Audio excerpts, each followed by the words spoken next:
marco conceptual, de clases teóricas, pero cuando vayamos a las partes prácticas van a ver cómo generalmente el esfuerzo de todos los docentes va a ser tratar de justamente eso, ¿no? Realizar una exploración clínica activa que mientras que uno está interrogando, ya está analizando información que nos hace pensar en tal o cual diagnóstico. En este nuevo escenario de clases en las cuales no podemos vernos las caras, pero que sin embargo, gracias a Dios, ya estamos, creo que de alguna manera habituándonos a esta nueva relación, obviamente no vamos a tener toda la extensión del tiempo como para poder, digamos, desarrollar aspectos, si se quiere, conceptuales teóricos que ustedes los pueden encontrar en los libros y que de hecho en las presentaciones nosotros tratamos de resumir. Sin embargo, sí nos interesa enfatizar durante estas horas, digamos, sincrónicas que vamos a compartir, la posibilidad de poder absorber dudas, resaltar lo más importante, y es eso lo que justamente me va a interesar que hagamos, ¿ya? Con lo que les estoy diciendo, quiero de alguna manera alentarlos entonces a intervenir, pueden pedir la palabra levantando la mano o escribiendo en el chat. Allí a Marjorie le voy a pedir que por favor me ayude, dado que una vez que comienzo con la presentación a veces no puedo visualizar los chats y a veces pudiera ser necesario alguna interrupción para algún concepto o alguna falla que se estuviera presentando en la transmisión y que yo necesite saberlo en un momento inmediato, ¿no?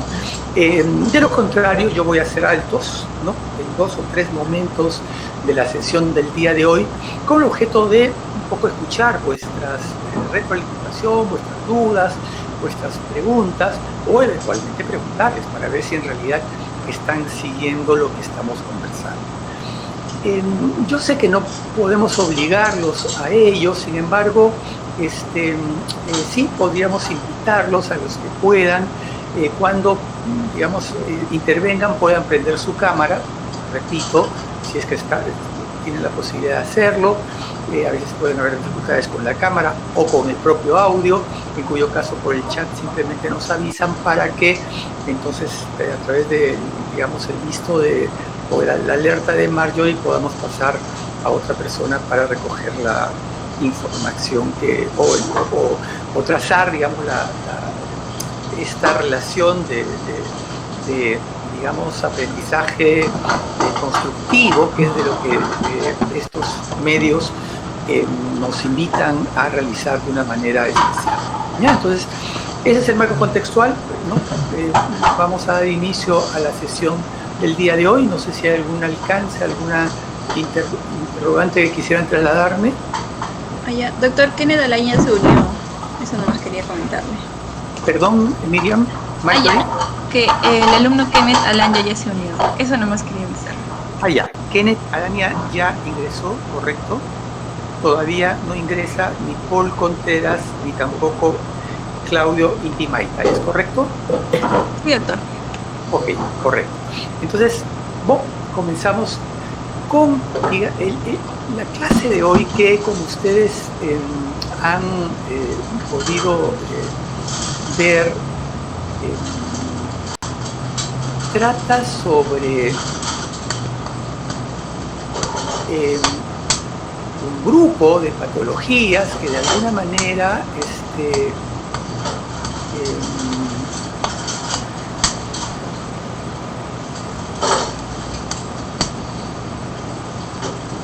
creo que se está visualizando, pero no llego a ver. Sí se ve, doctor, su PPT. Se ve, ¿no? Lo que pasa es que no lo estoy viendo yo y no sé si está en modo de presentación o está en... Todavía no está en modo de presentación. Ya, correcto.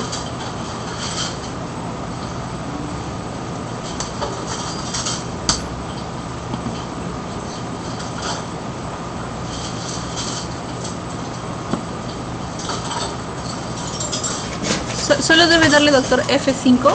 ¿O si sí, no? Lo que pasa... ya, mejor con F5, ya ves, ya.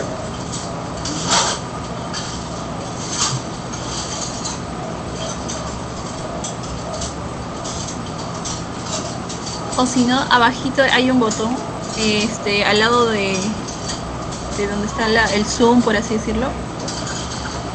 No sé si Sí, puedo explicar. estoy ahí, lo que pasa es que por alguna razón me parece...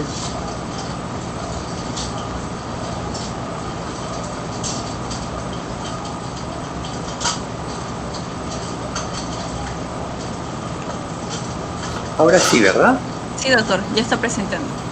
Ok, perfecto. Entonces, bueno, y el tema es el enfoque clínico del paciente con cefalea, ¿no? Y claro, el programa nos manda detenernos un poco en algunos tipos de cefalea, que es la migraña, la cefalea tensional y la cefalea en racimos.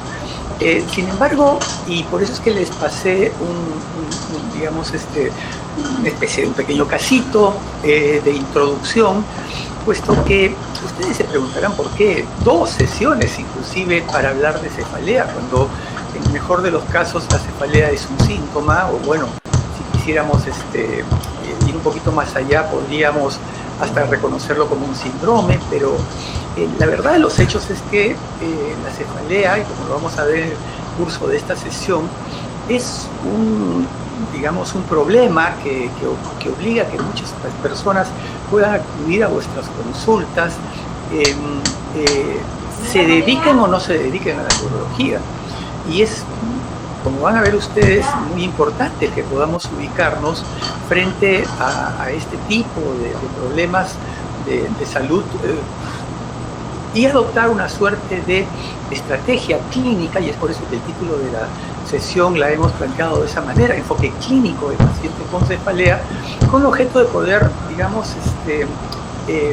evitar pasar por alto una cefalea que pudiera esconder un problema de salud de alguna manera severo y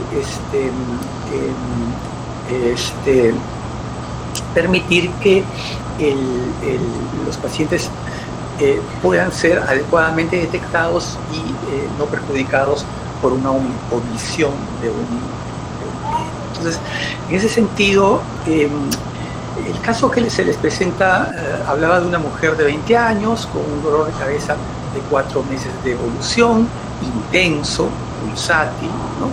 Generalmente ubicado en un área del cráneo, ¿no? Pero que eventualmente podía pasar a otra área del cráneo y que solía presentarse en la mañana, pero eventualmente podía presentarse también en la tarde. Este dolor, que era intenso, tendía a disminuir luego de unas horas y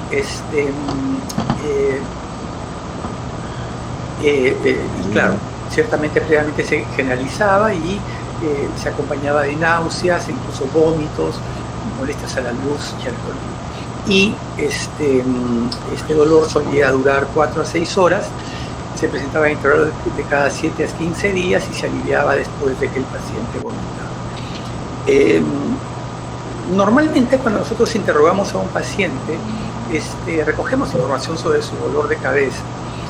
Y a veces cuando pasan al internado, incluso algunos ya tienen como hasta en su propia tablet una especie de lista de chequeo donde se van anotando con check si no tal síntoma que el paciente pudiera tener, y a veces cefalea está dentro de esos síntomas. Entonces las opciones que tenemos es que si le duele la cabeza o no le duele la cabeza.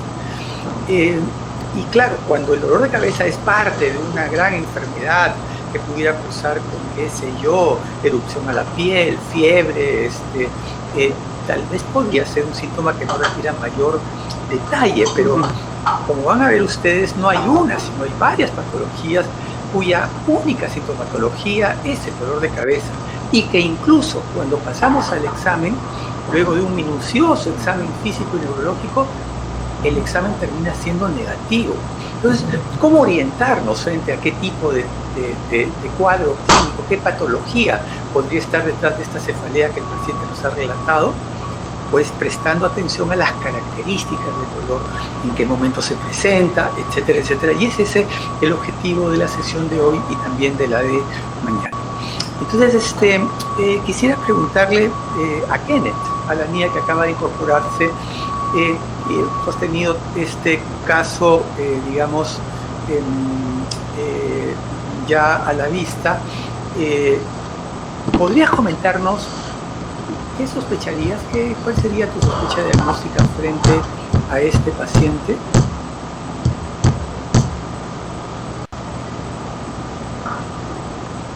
¿Tienes audio?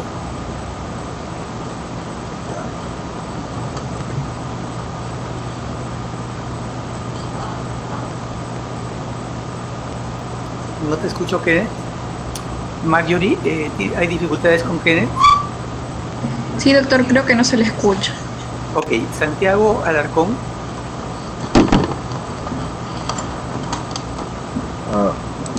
Sí, doctor, buenos días. ¿Qué tal, Santiago? Dime, ¿cuál sería tu sospecha diagnóstica?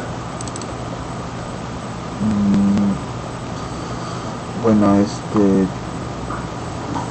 yo creo que sería una migraña. Ok. Y si no fuera una migraña, ¿qué alternativas plantearías tú? ¿O no habría alternativas? Es tan claramente una migraña. No, bueno, un diagnóstico diferencial podría hacerlo con, de repente, pues, un aneurisma podría ser. Ah, vaya, de pronto podría tratarse de un aneurisma. Santiago, ¿no? Sí. Ya. Alexi Condori Jara, Josep, ¿estás allí? Sí, doctor, buenos días. ¿Coincides con esas posibilidades? ¿Con la posibilidad de migraña?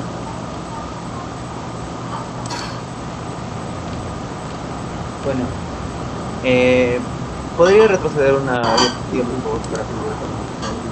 Menciona un fuerte dolor pulsátil y está focalizado en cierta región. Y la característica de una migraña es una, entre varias características, una es el dolor pulsátil y también focalizada, por ende sí estaría de acuerdo ese diagnóstico. ¿Y plantearías alguna alternativa diagnóstica?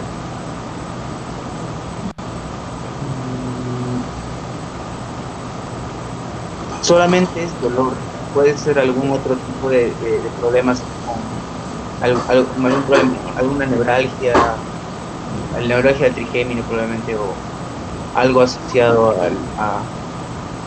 al dolor en sí, alguna disfunción o algún problema, principalmente con las vías del dolor, ¿verdad? Correcto. Cristian Gutiérrez, ¿qué, digamos, pensaste cuando viste este caso? Doctor, bueno, en una migraña clásica por los síntomas y también por la presenta aura, presenta molestia al ruido y la luz. Correcto, sí. Entonces este es el primer diagnóstico. ¿Y plantearías alguna alternativa diagnóstica? ¿O esto sí, solo sí es migraña y no podría ser otra cosa? Como dice mi compañero, podría ser un problema del nervio trigémino, una neuritis del trigémino, o también podría pensar en una vasculitis del temporal lógica. Ok, una vasculitis también pudiera ser. 20 años, quizás. Después vamos a ver cuáles son las características. ¿Alguien quisiera, digamos, agregar o señalar algo? Marjorie, ¿me ayudas? Si hubiera alguien. Si no lo hubiere... Doctor, sí. No, bueno, nadie todavía comenta, pero creo que sería bueno tener en cuenta de que como el paciente se calma después de que vomita, también te orienta a que pase un cuadro de migraña. Ok, correcto. Más datos que abonan el primer diagnóstico. Pero probablemente el problema es cuál puede ser el segundo diagnóstico. Dos de sus compañeros plantearon que, claro, podría ser una neuralgia del trigémino, una vasculitis. Bueno, la vasculitis no es que sea poca cosa, pero de pronto uno de sus compañeros dijo que podría ser también un aneurisma, ¿no? Que se hubiera roto. Y ese es el problema, ¿no? De que justamente, digamos que la cefalea es un síntoma muy frecuente. Es más, estoy convencido que muchos de ustedes ya han sido abordados por sus, digamos, vecinos, familiares, y les han, ya saben que están ustedes acercándose al final de vuestra carrera, pues de pronto me duele la cabeza, o sea, y es así, es asá, ¿qué será, no? Y cuando uno está frente a un problema de salud tan frecuente, ciertamente, de pronto,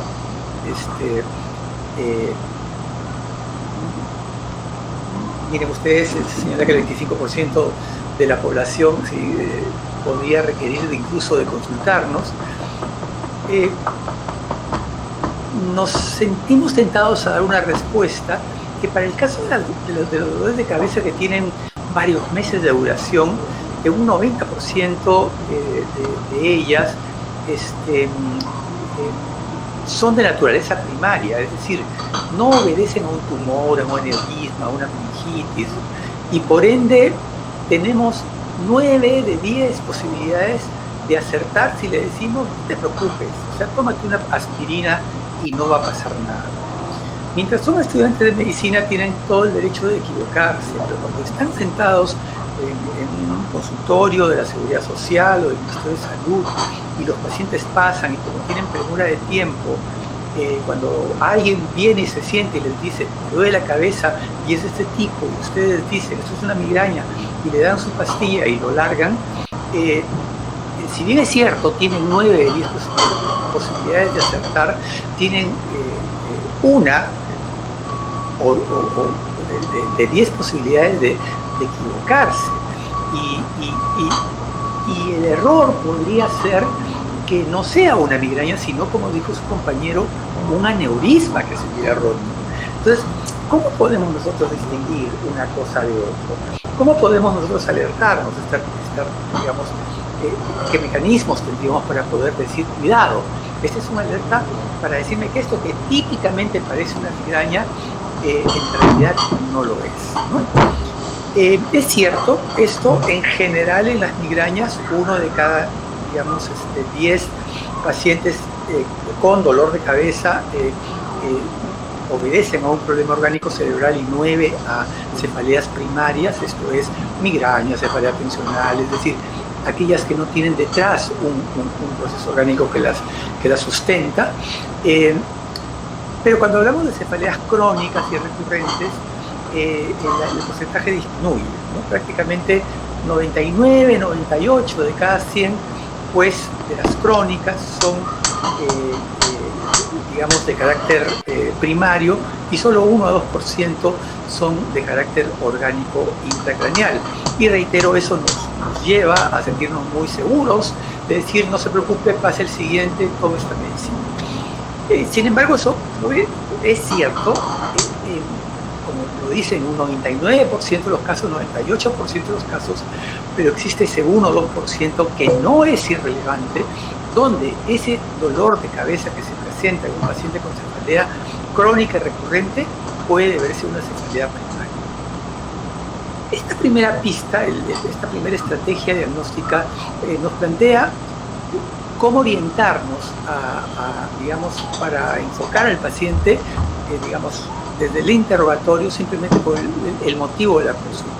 Si un paciente viene porque hace 4 meses, 6 meses, 8 meses le duele la cabeza, y que viene y que se va, ciertamente la posibilidad de que eso sea un aneurisma, una meningitis, es menor, ¿no?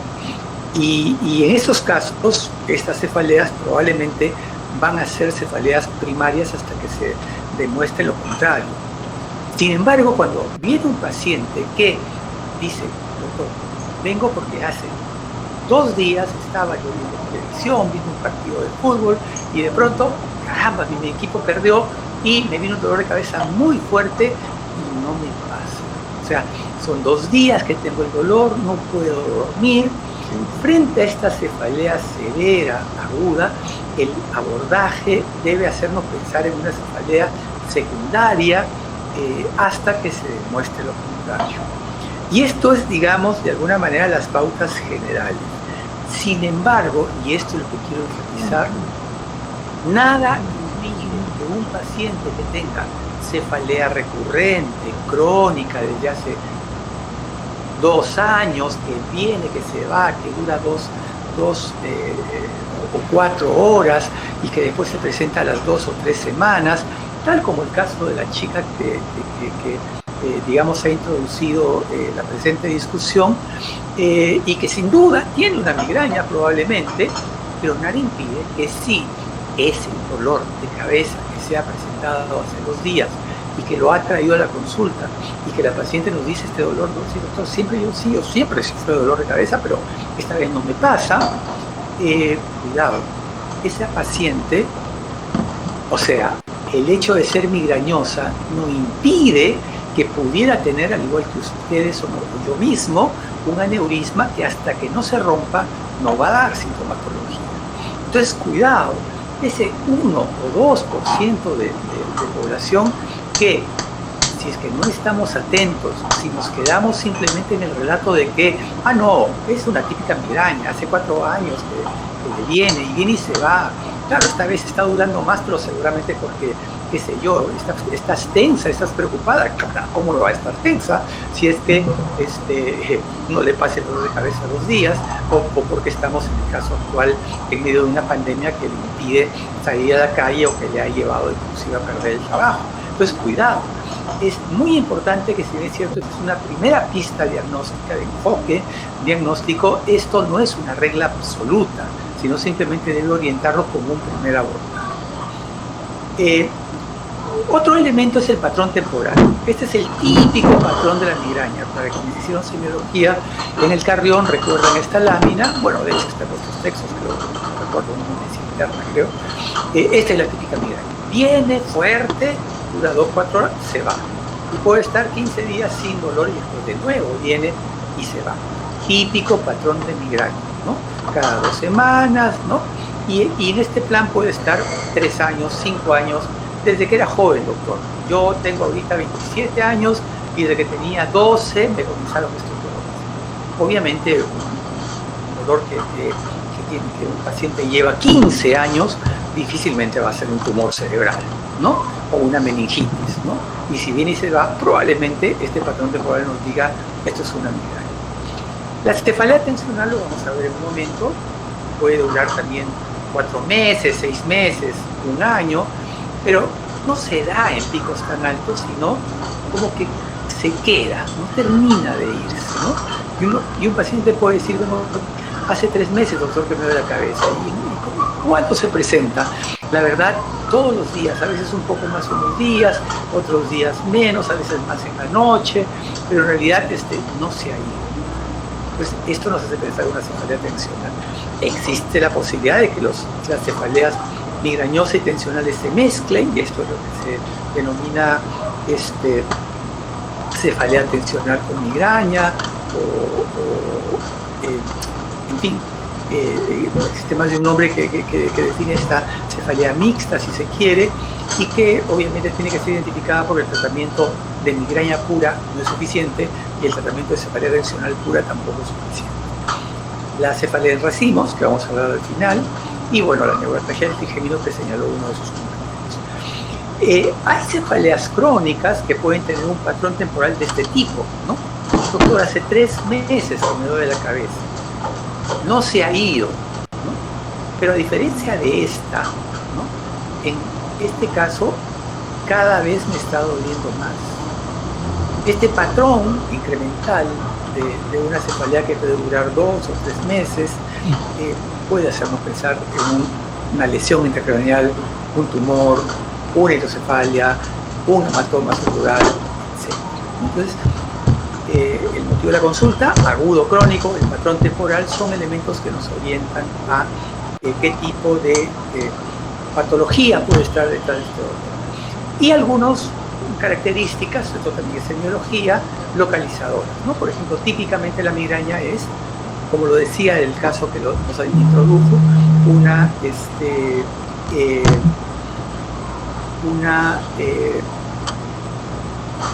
cefalea, una hemicrania, ¿no? En cambio, una cefalea tensional es un dolor un poco más global, ¿no? Y así hay otras causas. Ahora bien, el examen clínico, como lo hemos visto en el caso introductorio, suele ser normal. Sin embargo, podemos encontrar en el examen clínico algunos hallazgos que son signos evocadores de algún problema concreto. Por ejemplo, edema de papila, que nos orienta a hipertensión endocraniana. Esta es una papila edematosa. Normalmente el disco, digamos, el disco donde se enfoca el nervio óptico es redondo, no es un disco totalmente de bordes mínimos. Aquí vemos que los bordes están borrosos.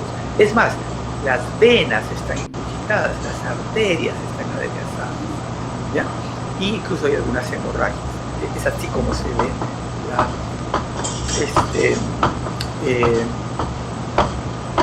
el edema de papila, que nos hace pensar en hipertensión endocraniana. Si la paciente a la que hemos visto en el caso introductorio, al hacerle el fondo de ojo, encontramos esto, no importa que tenga cefalea cada 15 días y que dure 4 horas, o sea, de hecho aquí hay algo que pueda estar escondiendo. Ojo, que hay, por ejemplo, en los casos de cisticercosis, que son parásitos que normalmente asientan en el parénquima cerebral y puede dar crisis convulsivas, pero ocasionalmente un cisticerco puede estar flotando en, digamos, el espacio, en este caso ventricular, un quiste que está ahí flotando en el espacio ventricular del cuarto ventrículo, por ejemplo, y de pronto ¡puc!, ocluye digamos el acueducto por donde circula el líquido y provoca un hidrocéfalo agudo, pero que de pronto con un movimiento de cabeza se calma cuando el paciente se echa y se puede comportar con una cefalea episódica, pero que está manifestando una hipertensión endocraniana real con vómitos, ¿no? Y que eventualmente podríamos encontrar papiledema, o a veces no papiledema, pero sí ingurgitación venosa. Recordemos que uno de los signos precoces de hipertensión endocraniana, porque el papiledema se demora en presentarse, es la ingurgitación venosa. Esta vena es más ancha de lo que normalmente encontramos en los signos focales. Si yo examino al paciente, le encuentro una hemiparesia, una hemihipoestesia, obviamente, cuidado, por mucho que el dolor sea episódico, así como dije hace un momento, el que yo tenga migraña no me vacuna, no impide que yo pueda también tener un tumor. Y claro, la migraña la tengo desde los 12 años y el tumor me apareció a los 40, ¿no? Entonces, cuidado, ¿no?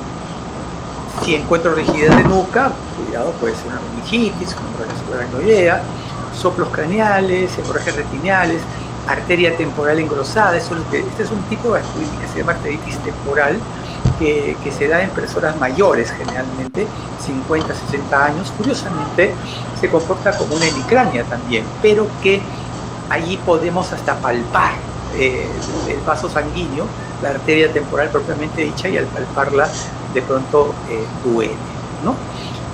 Puntos de gatillo, ¿no? En el caso de neuralgia del trigémino, y tosis vertebral y midriasis en aneurisma cerebral. Ojo, no es que siempre que haya un aneurisma haya tosis vertebral y midriasis, pero cuando el aneurisma está cerca al curso del tercer nervio craneal puede haber tosis vertebral y midriasis en un aneurisma cerebral, y subrayo esto, no roto, porque cuidado, no es que el aneurisma cerebral provoque dolor de cabeza, y menos dolor de cabeza crónico y recurrente.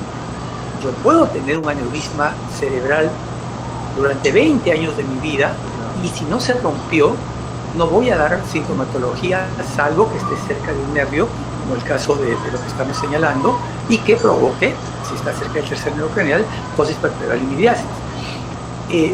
Cuando el aneurisma se rompe, es que duele, ¿ok? Entonces, y eso es un concepto importante de cuando vean ustedes hemorragias subaracnoideas, cefaleas secundarias, es importante que lo tengan presente, ¿ya? Entonces, luego vamos a dar pase a preguntas para poder afianzar algunas cosas. Entonces, Esos elementos nos permiten enfocarnos inicialmente frente a un abordaje de un paciente con cefalea. Hay algunos casos en los cuales de la anamnesis misma podemos encontrar algo que nos obligue a ampliar un estudio, porque no toda cefalea necesita una tomografía computarizada. Cuando hagan consulta externa van a ver que casi todos los pacientes tienen dolor de cabeza, les van a decir, doctor, hágame una tomografía. Ok, le creo, pero de todas maneras me sentiría más tranquilo si me hace una tomografía. Si el paciente viene a su consultorio en particular y tiene plata para pagar la tomografía, por último, ustedes podrían decirle ya pues hágasela, ¿no? Pero la mayor parte de pacientes van a la seguridad social o a un seguro privado o sea, tienen un hospital público financiado por el CIS y no es que podamos, no es que debamos pedir tomografía a todo paciente que viene por dolor de cabeza. Sin embargo, sí debemos pedirla cuando la anamnesis sugiere un diagnóstico específico. Por ejemplo, un dolor de cabeza de 3-4 meses de evolución que no se ha ido, pero que no es que se haya mantenido fluctuante, sino que se va incrementando en el curso de los meses. Ese dolor me hace pensar en un tumor y tengo que hacer una tomografía, solo por el tratamiento de la anamnesis. O cuando la cefalea toma un nuevo aspecto o no responde al tratamiento. Soy un migrañoso, ya sé que soy un migrañoso. Yo mismo le digo al médico, soy migrañoso. Sin embargo, hace 2 días que tengo un dolor que no se me va. Y el médico me receta una medicina y lo tomo 2 días más y no me pasa. Y me molesto con el paciente porque pienso que es un neurótico que me está haciendo perder el tiempo. Cuidado. Si la cefalea toma un nuevo aspecto, si siempre se iba a las 2 horas y esta vez no se ha ido, cuidado. El que yo sea migrañoso no impide que tenga un aneurisma que se pueda romper en un momento determinado, y si simplemente me tomo el trabajo de examinarlo, le puedo encontrar una rigidez de nuca que me alerta sobre un cuadro de hemorragia subaracnoidea. En estos días, en estas semanas, hace 2 semanas, más o menos, o 3 semanas, tuve la oportunidad, como verán ustedes, estamos haciendo consulta, pero antiguo paciente, la hija en realidad de un antiguo paciente, tuvo un problema de cefalea crónica, de cefalea, que de alguna manera motivó a que vaya al médico y le recetaran y no mejoró. Como el paciente no mejoró, le pidió a su mamá que por favor concerte una cita conmigo y la pude ver, en realidad por videollamada, y solo con la descripción, la misma paciente me decía, yo tengo migraña, ¿no? Solo con la descripción, obviamente la paciente era una migrañosa. Sin embargo, era claro que el dolor de cabeza que había tenido este último no se le iba. Y ya tenía 7 días con el dolor y no se le iba. Había disminuido un poco, pero no se le iba. Solo a través de la videollamada pude evidenciar que había una tosis vertebral e incluso una limitación al movimiento lateral de los ojos, lo que evidenciaba que esa migraña tenía sintomatología ocular, que si bien es cierto, también van a ver ustedes, hay migrañas con sintomatología ocular. Las características del nuevo dolor, el hecho de que no digamos, responda al tratamiento, me hizo, digamos, recomendarle que vaya donde un médico muy bueno, de mi confianza, joven él, claro, ha sido alumno mío, pero que lamentablemente por querer hacerle un favor, lo vio en los pasillos del hospital, no la examinó y cometió el error de decirle que era una migraña. Bueno, fue entonces necesario tener que verla y efectivamente tenía rigidez de nuca, ni siquiera rigidez, sino resistencia a la flexión pasiva de nuca. Se le pidió un estudio de imágenes, una tomografía con contraste, y se evidenció un aneurisma que se había roto. O sea, chicos, ustedes van a ser mis médicos futuros, y no se confíen, ¿ok? Con las etiquetas, examinen, ¿ya? repito, yo puedo tener migraña desde hace 20 años, pero eso no impide que pueda tener la misma enzima que se roba. Cefalea típica, una neuralgia del trigémino, normalmente comienza a los 40, 50 años. Si hay una neuralgia del trigémino en un chico de 30 años o de 25 años, cuidado. Puede ser efectivamente una neuralgia del trigémino, pero secundaria a un neurinoma del acústico u otra causa.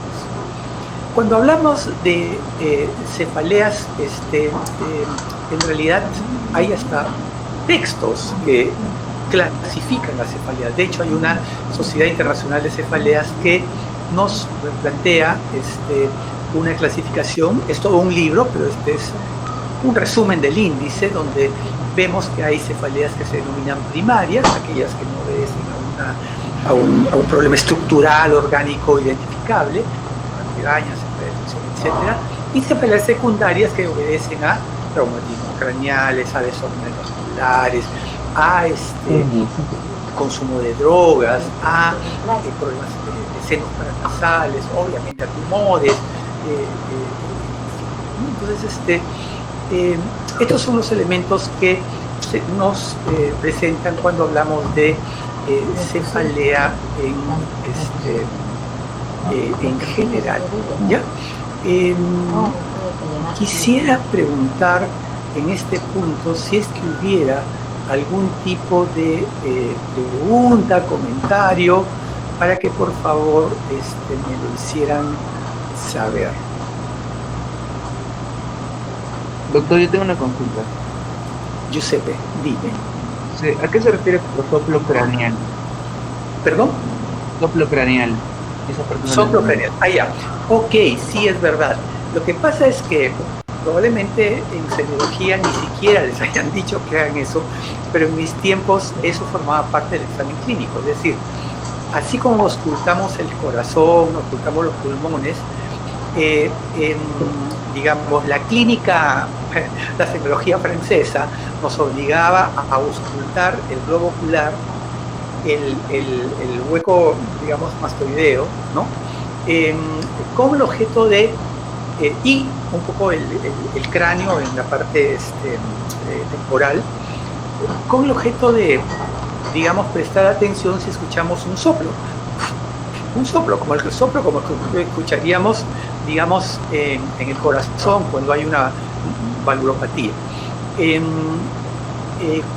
En malformaciones arteriovenosas, no son aneurismas, si ustedes recuerdan, los aneurismas son muy pequeñitos, las malformaciones arteriovenosas son más grandes, ¿no?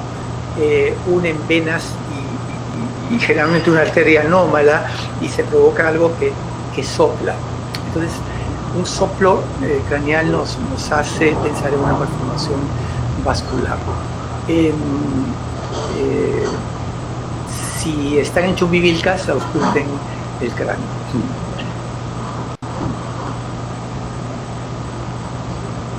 Doctor, hay una consultita más.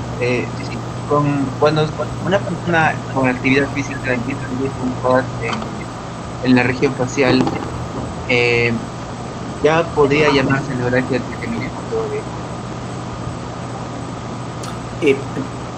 Perdón, no te escuché la última parte. Cuando se siente punzadas al momento de hacer actividad física extenuante, y ya se puede decir que es neuralgia del trigémino.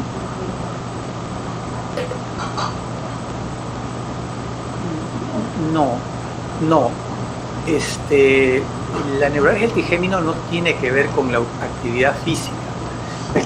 La neuralgia del trigémino se presenta, eso lo van a ver probablemente mañana, porque las algias faciales están planteadas para mañana. Se presentan, son intensas, pero muy breves, segundos. Si la migraña dura 2 a 4 horas, la neuralgia del trigémino dura 15, 20, 30 segundos. Puede durar un minuto. Y ya de por sí es un montón de tiempo, ¿eh? Porque es tan intensa que en realidad no crean que 30 segundos de ese dolor pueda pasar desapercibido. Y se puede desencadenar por puntos de gatillo que están ubicadas en la emergencia de las ramas trigeminales. A veces cuando se lavan los dientes. No tanto por el ejercicio físico, yo sé. gracias. Gracias. ¿Algún comentario o pregunta adicional? Doctor, una consulta. En el caso de los pacientes que vienen con cefalea, ¿puede tener como que sensación de alza térmica? Sí, y justamente la clase la próxima clase que vamos a tener, creo que el día jueves, nos va a plantear justamente un síndrome que cursa con cefalea y alza térmica, que es el síndrome meningio, particularmente de causa infecciosa. Entonces, miren que sí no es importante. Ahora bien, también hay cefalea como parte de sintomatologías infecciosas generales, como por ejemplo la tifoidea, la brucelosis, ¿no? Que cursan con cefalea y fiebre, ¿no? Fluctuante, ¿no? Entonces, la cefalea también puede ser secundaria a un proceso infeccioso, no necesariamente de naturaleza neurológica, ¿no? Entonces, todo está en el abanico de cefaleas secundarias. No creo que mañana lo mencionen porque mañana van a focalizar seguramente en hemorragias subaracnoideas, pero hemorragias intraparenquimales, pero también eso existe.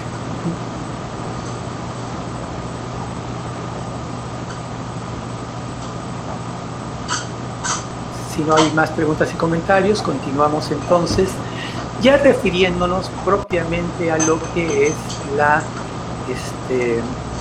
Doctor, disculpe, tengo una consulta. Sí, dime, ordóname. Mencionó que, bueno, el 90% son primarias de esas cefaleas, y un 1 o 2% son de tipo orgánica. Entonces mi duda era, ¿hay un porcentaje que queda? ¿Podrían ser cefaleas de tipo, qué sé yo, existen cefaleas de tipo psicológicas, de una carga? Sí. Definitivamente. Y justo es a lo que nos vamos a referir en el segundo componente de esta sesión, el tercero en realidad, porque ahora, ya teniendo la introducción de lo que implica una cefalea primaria y todo esto, ciertamente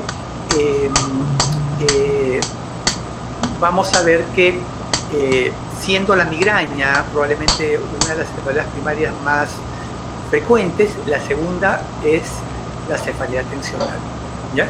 Donde los factores psicológicos influyen, ¿ya? Y sí me va a interesar de que reconozcamos estas dos cefaleas que son ciertamente las más frecuentes, ¿ya? Entonces, vamos a pasar entonces a compartir estas láminas que tienen que ver con lo que es la migraña. Bueno, no voy a leer esas cosas, simplemente decir de que la migraña puede identificar, o sea, se puede identificar, digamos, la descripción de la migraña desde los escritos de Hipócrates, ¿no? Y más o menos los síntomas que aparentemente podrían ocasionarlas. Miren esta descripción de Hipócrates: vapores que ascienden del hígado a la cabeza. Cuando veamos las características de cómo se presenta una migraña, la migraña comienza como un pródromo, que puede ser una sensación de malestar estomacal, que de pronto se va manifestando como una sensación de náuseas, y después se ven las lucecitas, y después viene el dolor de cabeza.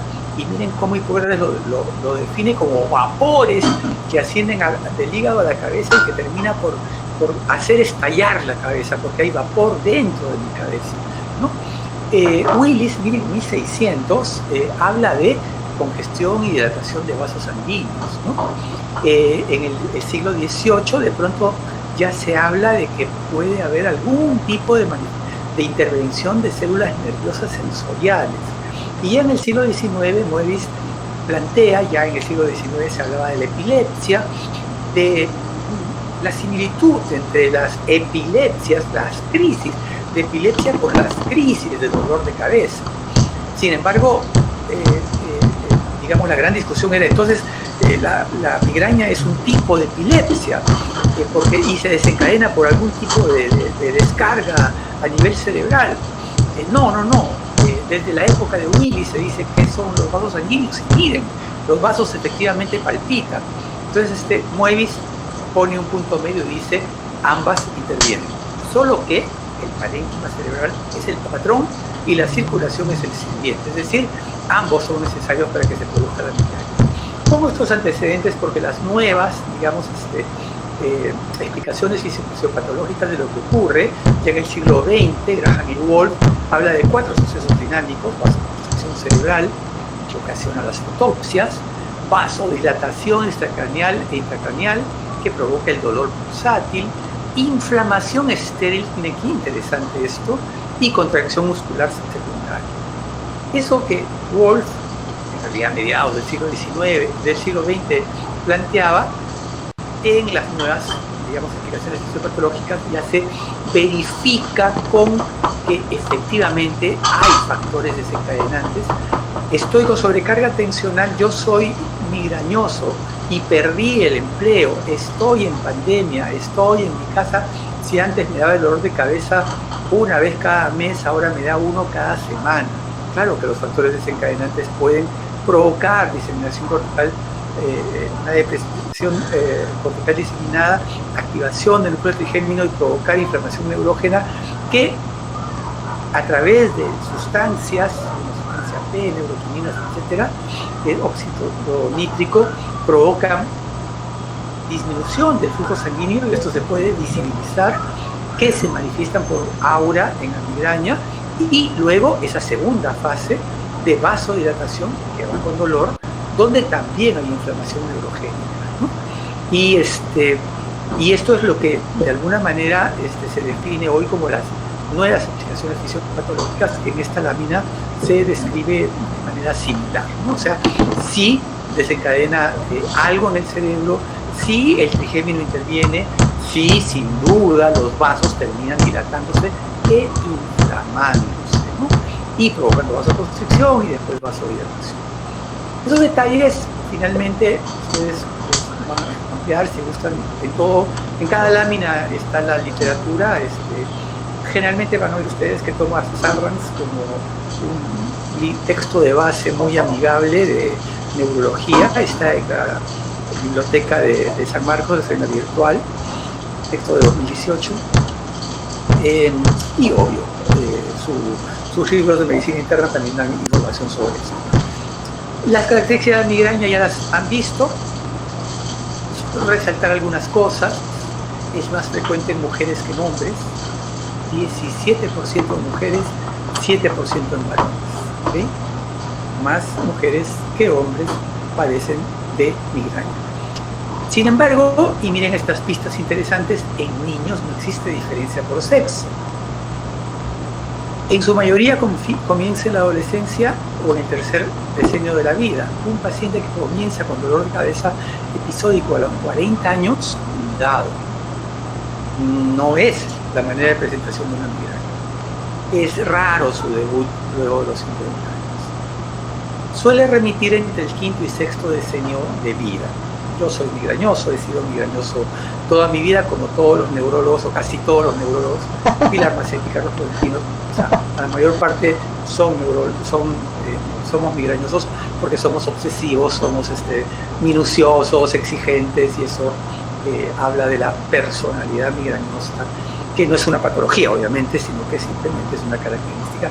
De hecho, entre estudiantes de medicina, la incidencia de migraña es mucho más alta que en estudiantes de otras profesiones, no mucho más alta, pero más alta, porque son ustedes todos finalmente también obsesivos, también minuciosos y exigentes, ¿no? Disminuye con la menopausia. Entonces, miren esto: es más frecuente en mujeres que en hombres, pero en niños no hay diferencia, y cuando la mujer entra en menopausia, esa diferencia desaparece. Lo que podría hacer pensar de que hayan factores hormonales, ¿no?, que tengan que ver con esta diferencia. Y de hecho hay migrañas, crisis de migrañas, que son más frecuentes en mujeres durante la ovulación o durante el periodo de menstruación. Entonces, tomar nota de esto porque puede ser útil para el manejo en algunos casos. Pueden encontrarse antecedentes familiares en 50-60% de los casos. Sin embargo, no es que esto signifique que sea, digamos, hereditario de características autonómicas dominantes, más que en muchísimos casos. Y así digamos, presenta la migraña. Primero hay un pródromo, una sensación de malestar, ¿no? Luego las fotopsias, que pueden ser visión de lucecitas.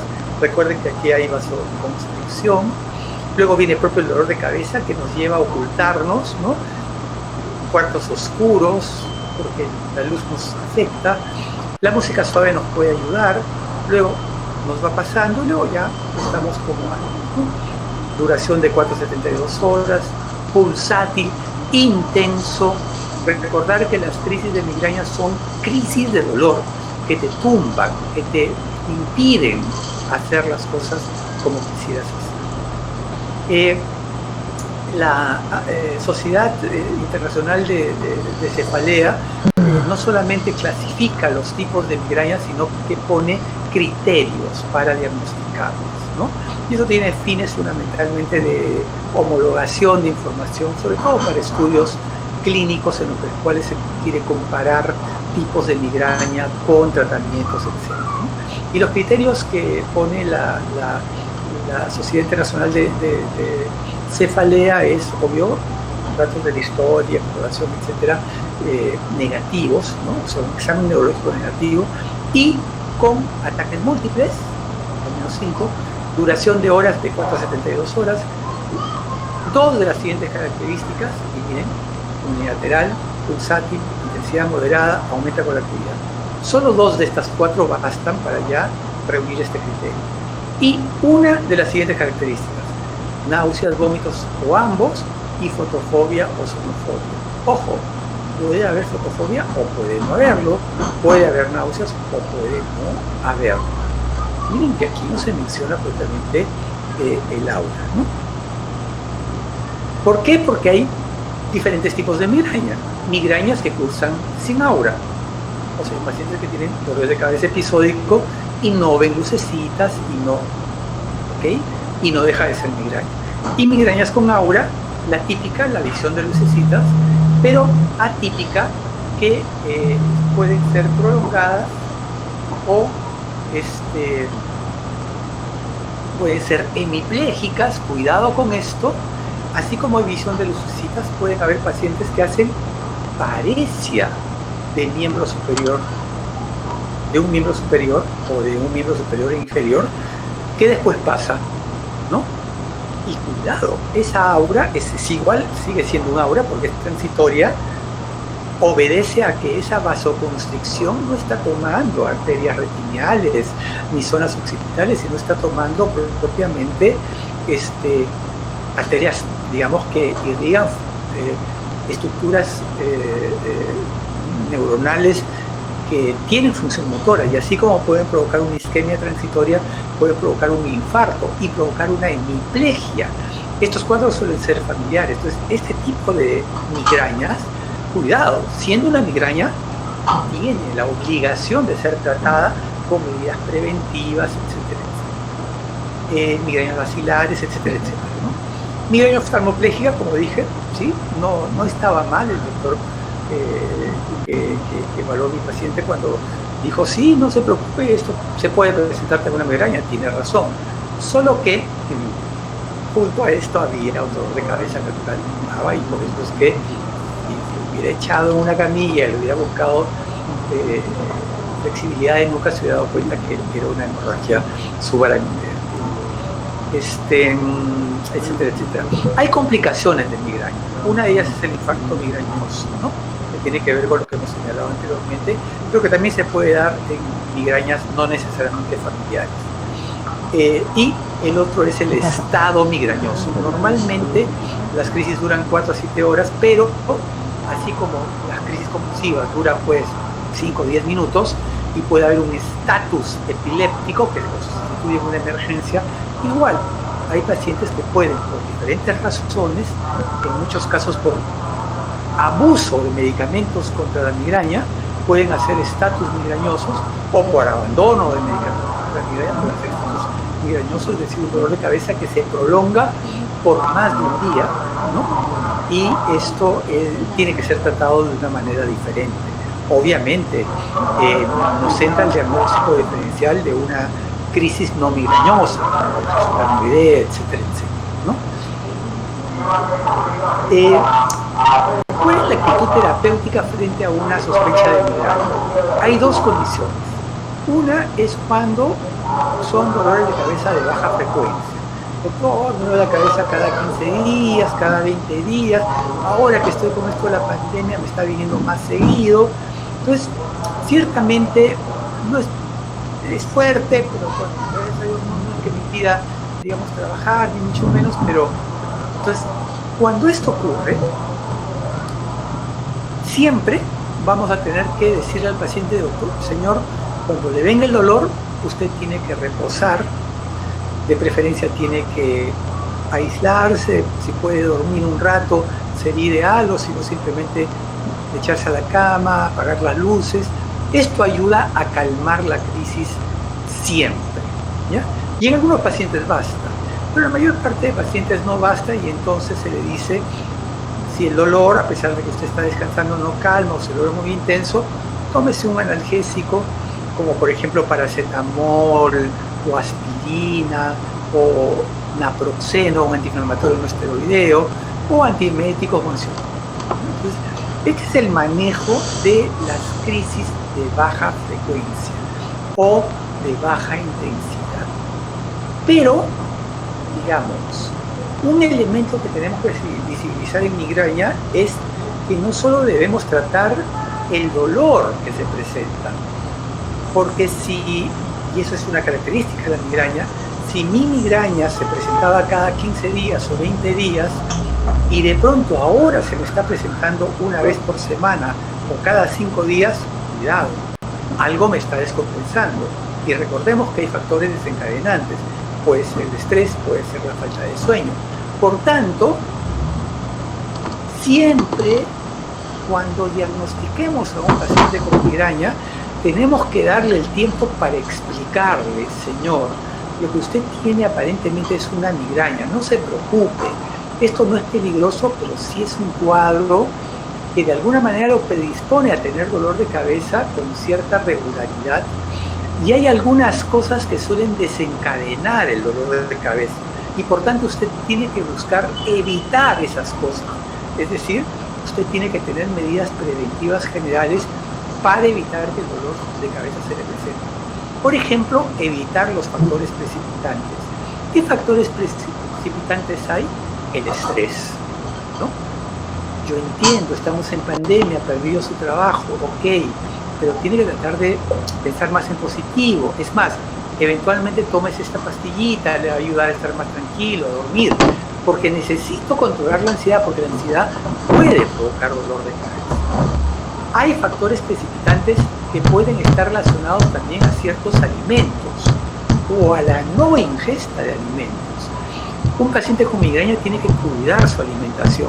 Para comenzar, tiene que desayunar, tiene que almorzar, tiene que cenar, no demasiado, pero no puede dejar de desayunar. Muchas veces, dicho sea de paso, otro factor precipitante es la falta de sueño. Y como les dije que la migraña es más frecuente en estudiantes de medicina, muchas veces el día previo del examen, pues el estudiante más responsable decide estudiar toda la noche para repasar y sacar la máxima nota, y al día siguiente, wow, se le pasó la hora y sale corriendo para ir a dar su examen, no toma desayuno, y ese paciente que es migrañoso tenga por seguro que durante el examen le va a venir una crisis de migraña que va a ser que si hubiera podido sacarse 18, va a sacarse 16 o 15 o 14, simplemente porque ha estado con dolor de cabeza que no le ha permitido concentrarse en el examen. Entonces, corolario, disculpen, si son migrañosos, duerman, estudien, ok, pero no la noche anterior, o sea, o duerman o estudien hasta las 12 de la noche si quieren, pero duerman. Tomen desayuno antes de ir a dar el examen. Y eso mismo le van a tener que ir a sus pacientes, que pueden ser gerentes en un banco, o pueden ser policías, o pueden ser lo que sea. Estas medidas generales son muy indispensables. A veces hay alimentos que desencadenan el dolor. Van a ver ustedes que hay una lista de alimentos que desencadenan el dolor. Como por ejemplo el chocolate, el queso, el vino, ¿no?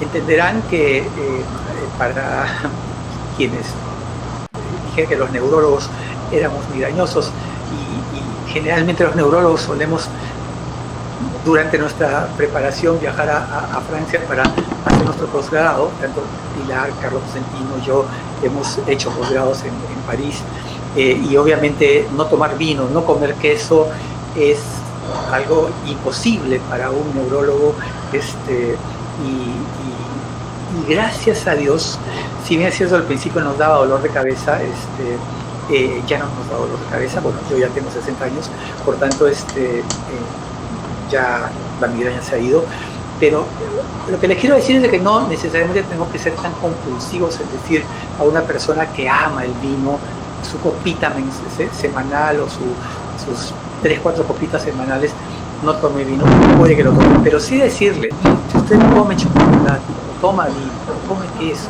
amarillo sobre todo, el étamo, estas cosas, y le doy la cabeza, no lo tome, porque es mejor que evite ese alimento que le provoca el dolor, para que de esa manera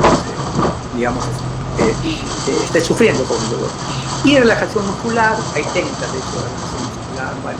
Descanse una vez por semana, etc. Estos son los medicamentos que se usan para la migraña, lo van a leer ustedes, pero miren ustedes, comienzan por lo más simple: paracetamol, los acetilsalicílico, naproxeno, ibuprofeno, etc., ¿no? Y también antieméticos interesantes, ¿no? La metoclopramida, domperidona, no solamente terminan calmando las náuseas, sino calmando incluso el dolor, ¿no? Ahora bien, cosa distinta es cuando el dolor de cabeza es muy frecuente. O sea, doctor, me duele la cabeza, o sea, es verdad, antes me dolía cada 15 días, pero ahora me duele todos los días, o cada un día sí, un día no, y ese es muy intenso. Ya no puedo trabajar, de hecho, estoy teniendo problemas en el trabajo, ¿no? Entonces, en este caso también, obviamente, se le tiene que decir, mire, cuando le duele la cabeza, de alguna manera, trate de reposar, si tiene un cuadro donde dormir un rato, hágalo, ¿no? Y por favor, estas son las medidas que hay que tomar en cuenta. O sea, si está estresado, por favor, trate de relajarse, toma las cosas con calma, toma estas pastillitas para dormir si no está durmiendo. Su dieta, cuidado, no deje de almorzar, no deje de desayunar, etcétera, etcétera, ¿no? Estas medidas siempre se van a dar al igual que la vez pasada. Solo que para el tratamiento de la crisis ya el paracetamol, etcétera, etcétera, puede no ser suficiente, y aquí es donde se usan la ergotamina y los triptanes. Ya van a ver ustedes en la larga lista de triptanes, unos más modernos que otros, que tienen la ventaja de actuar ya sobre los vasos propiamente, esa vasodilatación, esa vasoconstricción, tiene un efecto sobre el sistema serotoninérgico, en fin, eso, repito, lo van a revisar ustedes en su literatura. Y siempre, ojo que esto no estaba en la lámina anterior, una cosa es un paciente que tenga un dolor de cabeza cada 15 días, y otra cosa es un paciente que tenga dolor de cabeza todos los días. No se le puede decir va a tomar ergotamina todos los días, porque eso le va a llevar a complicaciones. Los pacientes que tienen esta elevada frecuencia siempre deben recibir profilaxis farmacológica, y esto se da con medicamentos que son diferentes a los que se usan para las crisis, ¿ya? Por ejemplo, beta bloqueadores, antagonistas de calcio, antidepresivos tricíclicos, etc. Entonces, ojo, si yo tengo un paciente que tiene migraña y que era cada 15 días y ahora es 3 veces por semana, tengo que recetarle o beta bloqueadores o antagonistas del calcio, porque necesito espaciar las crisis. No es que va a tomar toda su vida esas medicinas, pero sí va a tomarlo 3-4 meses hasta que las crisis se espacien, y con las medidas generales puede el paciente controlar que nuevamente entre en esta descompensación.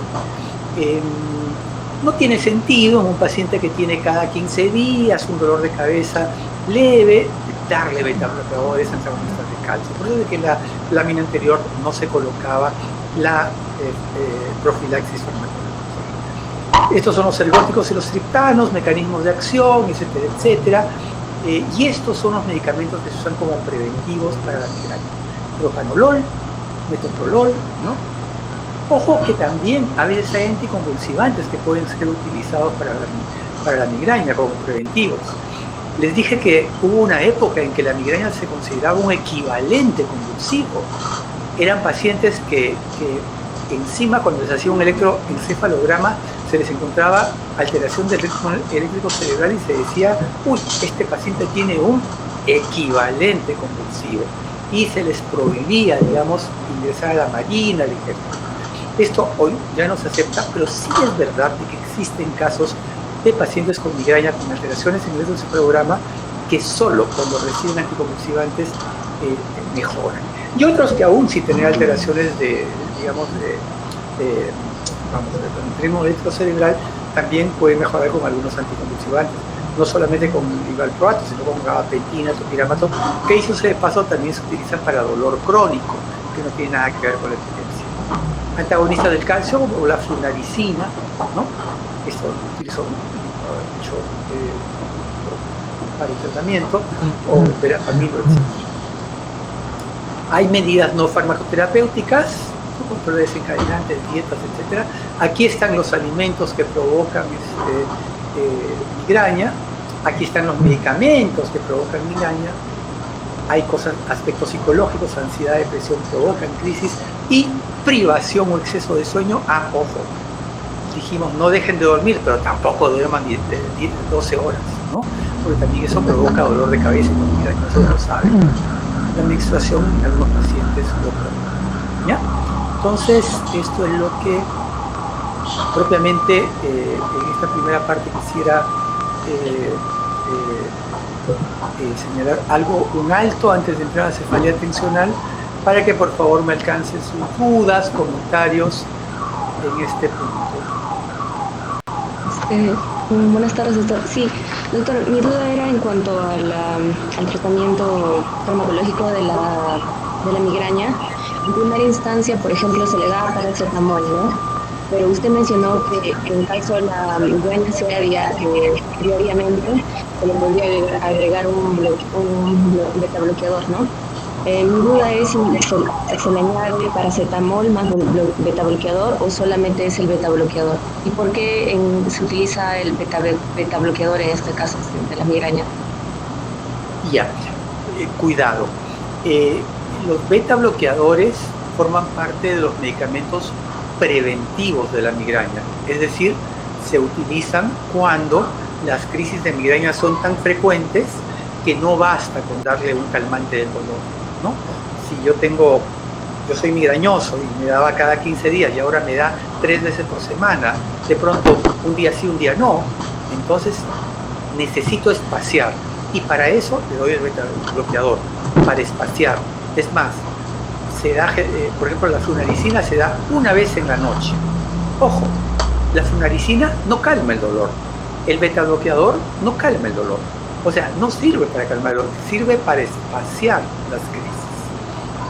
Ahora bien, para calmar el dolor en los pacientes con migraña, digamos, de baja frecuencia, es decir, aquellos que tienen cada 15 días, cada 10 días, el paracetamol puede ser suficiente para calmar el dolor, o se puede dar el naproxeno. Nunca se asocia el beta bloqueador con el paracetamol porque no tiene sentido, o sea, no sirve para calmar el dolor. Se da en paralelo en los que tienen alta frecuencia de crisis, y como el paracetamol se usa en quienes tienen baja frecuencia, no hay indicación de dar ambos medicamentos juntos. En algunos casos sí es verdad, en pacientes con alta frecuencia de migraña, hemos dicho, se suelen usar la ergotamina o los triptanes.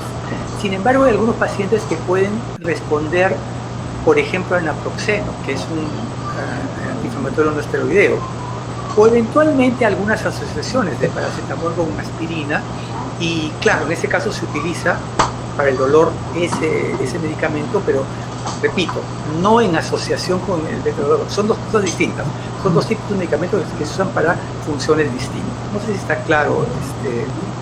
Sí, doctor, gracias. Doctor, una consulta, ¿cómo así el beta bloqueador distancia los episodios de cefalea? Uy, ya. Ahí sí la fisiopatología es más, digamos, compleja, ¿ya? Porque en realidad los mecanismos, como verán ustedes, podríamos decir es que bajando el efecto adrenérgico y dado que muchas de las cascadas de desencadenamiento de la crisis tienen rutas adrenérgicas porque están ligadas al estrés, puede ser que el beta-bloqueador actúe de esa manera. ¿Y la flunarizina por qué previene el dolor? Probablemente porque en la vasodilatación y vasoconstricción el calcio tiene que ingresar, entonces siendo un beta-bloqueador, perdón, un calcio antagonista impide que esa vasodilatación o esa vasoconstricción se dé. Probablemente si revisan farmacología van a encontrar alguna explicación de este tipo o alguna similar. Sin embargo, te mentiría si te digo es solo por esto o solo por esto. De hecho, lo que sí te puedo decir es de que los beta bloqueadores, los calcioantagonistas, los anticonvulsivantes ejercen un efecto preventivo, vacían las migrañas y probablemente tengan que ver con ese ciclo de eventos previos que se dan desde el desencadenamiento cortical cerebral hasta propiamente el input que nace ya de las instancias del núcleo del trigémino y en algunos casos en el nivel de pero más o menos ese es el contexto en el cual se da lo que está señalando. Doctor, una consultita. Sí, yo sé ¿podría explicar los términos inflamación estéril y depresión cortical diseminada, por favor? En realidad, inflamación estéril, ya Wolf, Graham y Wolf, identificaron en los cortes del cerebro, no sé si será pacientes con migraña o animales de experimentación, ¿no? Pero ya lo describen en los escritos que había un proceso inflamatorio alrededor de los vasos. Podríamos decir una especie de vasculitis, pero estéril, es decir, no infecciosa, ¿no? No infecciosa, o sea, inflamación estéril. Significa textualmente lo que el término dice, inflamación estéril. ¿Qué tiene que ver con lo que se encuentra? Y repito, se puede ver en el corte de un vaso sanguíneo de un paciente en crisis migrañosa, ¿ya?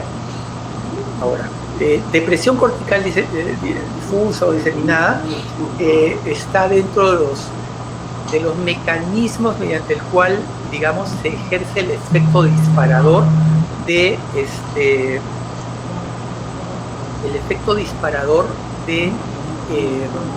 esa desencadenante central que por el estrés, por la falta de sueño, que termina disparando digamos, efecto neurogénico que nace de los núcleos del trigémino y, bueno, finalmente la inflamación estéril. En conclusión, es lo que dice, simplemente es una descripción de los mecanismos que se dan. Doctor, buenos días. Buenos días, Edwin. Sí, doctor, yo tenía una consulta con respecto a alta frecuencia y baja frecuencia. Okay. ¿Hay algún punto de corte que determine qué es baja frecuencia y qué es alta o solo es por días? No me queda muy claro.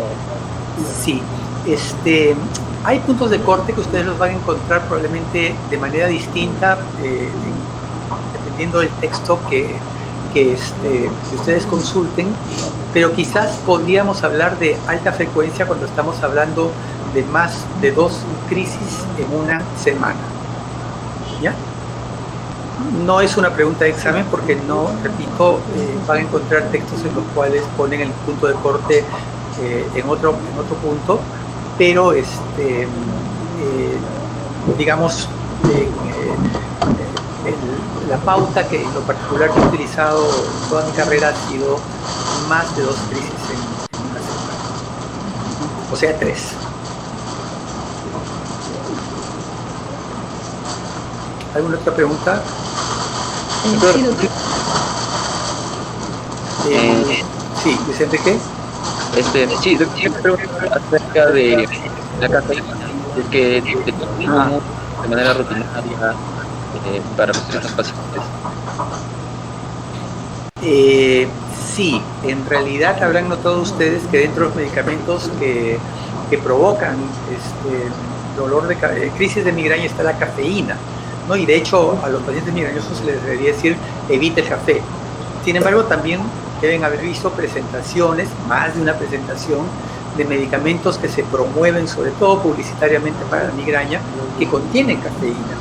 Y de hecho, si ustedes tienen una migraña de baja frecuencia, y han tomado uno de estos medicamentos, Excelerin o estas cosas,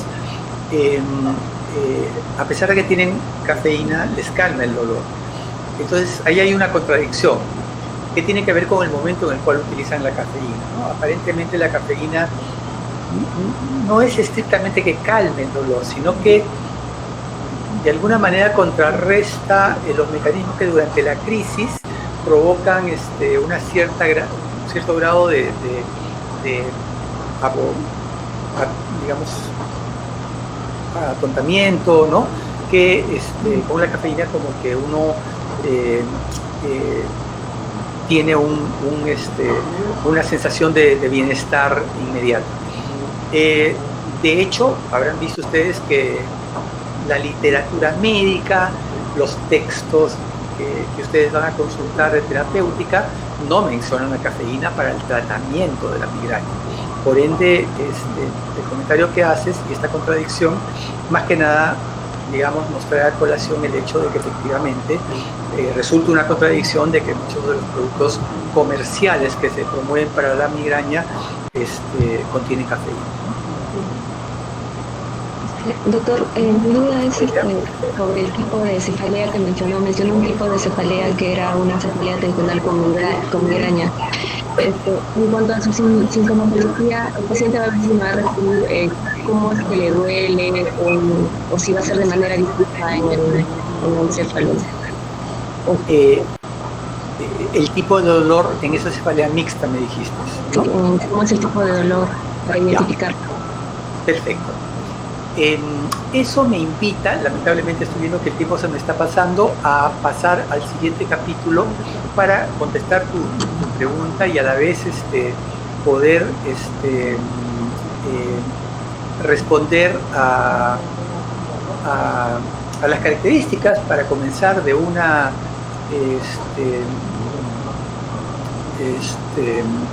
cefalea tensional y, en segundo término, a la manera como claramente se distinguiría una cefalea mixta.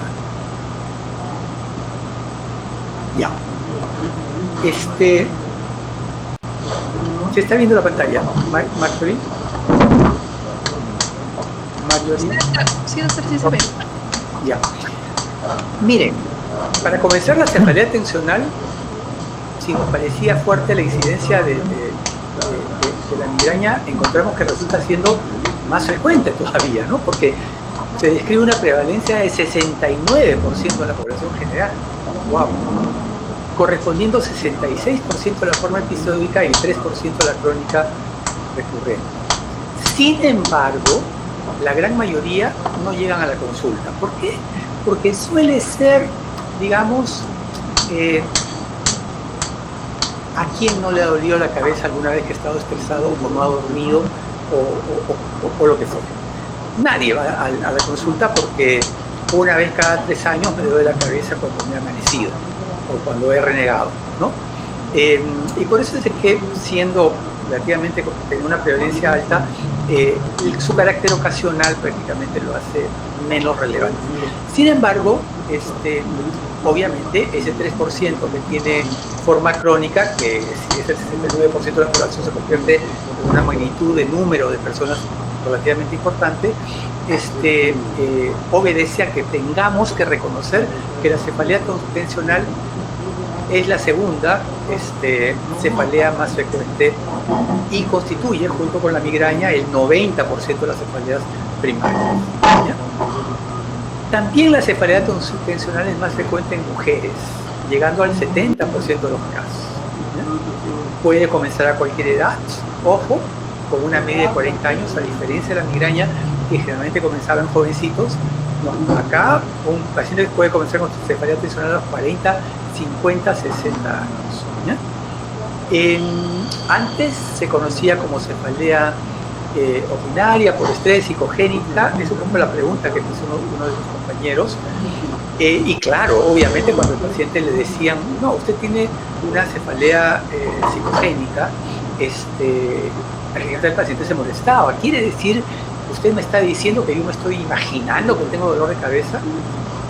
En 1988 ya la Sociedad Internacional de Cefaleas generó el término de cefalea tensional, que igual a muchos pacientes les molesta cuando se les dice usted tiene una cefalea tensional, porque suena a eso, a que no, estoy tenso, ¿no? Usted quiere decir que estoy preocupado, me estoy haciendo. Sin embargo, la cefalea tensional es una entidad clínica, ¿ya? Que es más, ¿ya? La literatura lo describe en dos tipos, ¿no? Una cefalea tensional tipo 1, en el cual podemos evidenciar un trastorno muscular pericraneal comprobable, ¿no? Ustedes palpan el cráneo del paciente, particularmente la zona occipital, y evidencian contractura muscular. Es más, duele cuando ustedes presionan en la región temporal, la región que el paciente está realmente contracturado en los músculos de su cráneo. Y la tipo 2, en la cual este hallazgo no existe, ¿no? En ambos casos puede ser episódico, crónico, y pueden presentarse también de manera concurrente. A diferencia de la migraña, que duraba 2 a 4 horas, esta puede durar 30 minutos o 7 días de duración. Es decir, la crisis, entre comillas, puede durar una semana. No me pasa, ¿ya? A diferencia de la migraña, que el dolor es intenso, aquí suele ser leve o moderado. Estallido, me molesta, es un peso, es toda la cabeza, ¿no? Que me duele. No, por otro lado, me duele mucho, me bota la cama. Aquí puede no botarme la cama, pero sí tenerme atontado durante todo el tiempo. Miren las características de estrella, como estamos viendo que son distintas en cuanto a su manera de presentación. No se agrava con la actividad física y sobre todo en la tipo 1 hay una sensibilidad incrementada en los músculos pericraneales. Y aquí las características diferenciales de la tipo 1, que ya lo hemos señalado, lo van a leer ustedes, fundamentalmente que aquí el paciente puede señalar dónde le duele, ¿no? Con un dedo o con la mano extendida, me duele acá, ¿no? Y la sensación de comienzo en el cuello, ¿no? Puede, digamos, aliviarse inclusive con el frío, ¿no? Y se alivia con analgésicos, ¿no? Entonces, esta es la cefalea tipo 1. En cambio, la cefalea tipo 2, miren, es un poco más rara. Puede durar meses o años. Los síntomas son intermitentes, cuando puede presentarse todos los días, el dolor es difuso. Pero miren, el dolor es difuso o sensación de presión de descripción vaga e imprecisa. No puedo, ¿cómo es el dolor? ¿Me duele, le aprieta, le pulsa? No, es así como si se me fuera, como que sintiera que la cabeza está, no sé, como irritada, ¿no? Como que me quema, es algo, no le podría describir, es como que electricidad, de pronto, o sea, es impreciso, se incrementa con el estrés, disminuye cuando el paciente se distrae o duerme, cosa que no pasa con la tensión tipo 1. No responde a analgésicos. Eso se va a parecer a las llamadas algias faciales. Es una algia facial atípica que de repente lo van a tocar el día de mañana, o cuando van en reumatología, las fibromialgias. Hay muchas patologías que se tienen esta comportación vaga, donde, como vamos a ver más adelante, hay mecanismos de transmisión de dolor que son las que están afectados. Se asocia cansancio fácil y pueden incluir anorexia, náuseas. Como verán, este segundo tipo de cefalea es un poco más bizarra y, de hecho, más frustrante en su tratamiento, ¿no? Y en esta, claramente, el estrés se evidencia en una relación causa-efecto más clara. Sin embargo, no significa que estos pacientes están más locos que los anteriores o que requieren no hacerles caso. sino que simplemente es un mecanismo fisiopatológico diferente. Y vamos a tratar de explicarlo mediante estas dos láminas, ¿ya? La primera nos explica, digamos, el comportamiento de lo que es la cefalea tensional digamos, en esta hipótesis periférica que Friedman lo plantea desde 1954, en el cual señala que un conflicto emocional, un estrés, en otras palabras, puede sobrepasar nuestra capacidad de adaptación y provocar una respuesta somática que se manifiesta con contracción, espasmo muscular, isquemia tisular y dolor de cabeza, que generalmente va con contracción muscular, etc. Y esto está ligado al estrés. Y aquí abro un paréntesis.